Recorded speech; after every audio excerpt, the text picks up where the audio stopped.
Hello viewers, in this video we are going to learn how we can make a simple vacuum chamber together with a vacuum pump. First of all, a vacuum chamber is a rigid enclosure from which air and other gases are removed by a vacuum pump. Vacuum chambers are used in drying solids, removing absorbed gases from liquids, sterilizing equipment, cooling, distilling. In this video, we will begin by making a gasket.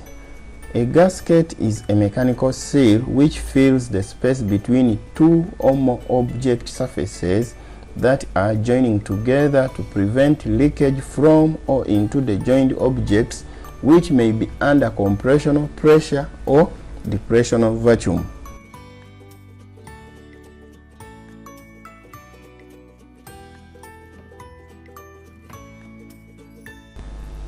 To make a gasket, I used an electric bulb or lamp holder and a cover of a small sized bucket.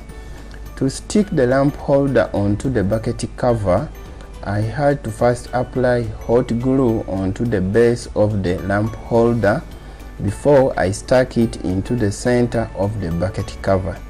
Then I left the hot glue to cool and harden, sticking both the lamp holder and the bucket cover together.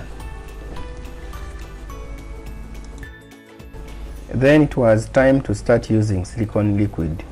Silicone liquid is a kind of a sticky liquid material which comes packed in two parts I will call container A and container B. For silicone to harden into a rubbery solid, you have to mix the two parts A and B into equal portions of mass, or else it will not harden or cure.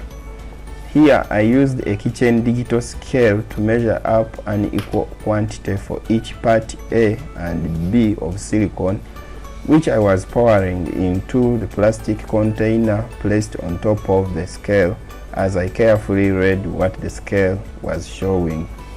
Thereafter, I had to stir up thoroughly to mix properly both parts A and B of silicone in the plastic container. Then I poured the silicone mixture into the bucket cover with a lamp holder stuck in the middle, and I left the silicone mixture to dry and harden. After waiting for 24 hours for silicone to dry and harden, it was time to disassemble the mold so that we extract out the silicone gasket that has been formed. Now, to make a vacuum chamber, I used a plastic cap and a bicycle tire valve. I drilled a hole at the bottom of the plastic cap and inserted there an output air valve. I then applied super glue to the valve to stick it to the cap and prevent any possible vacuum leak. To make a vacuum pump, I used a 60 ml medical syringe and two bicycle tire valves. On the syringe, I first sealed the front hole for needle attachment using super glue, and then drilled two holes for both air inlet and outlet valve attachments. In each hole, I inserted the valve and super glued it there to prevent any possible leakage.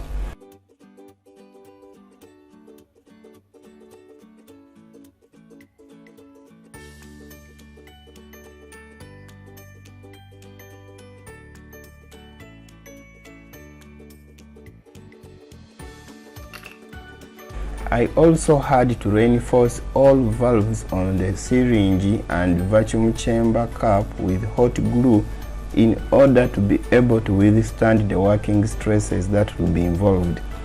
Thereafter, I had to add a rubber seal onto the inlet valve to prevent air from leaking at this point where a flexible tube is connected.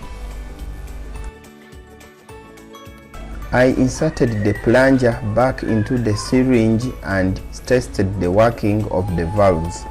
After that, I connected the flexible tube from the syringe vacuum pump to the vacuum chamber, and now it was time to test out our vacuum system I had created. I placed the vacuum chamber on top of the gasket and requested for a third hand to operate the vacuum pump while I placed the vacuum chamber onto the gasket to initialize the vacuum formation, as you can see. It's important to add oil for lubrication of the plunger in the syringe to reduce friction and enhance its performance.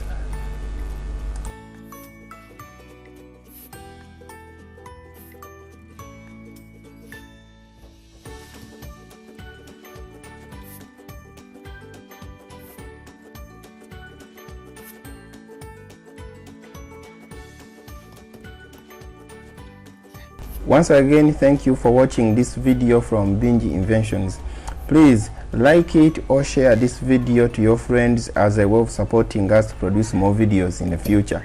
You can also subscribe to our YouTube channel. Thank you all.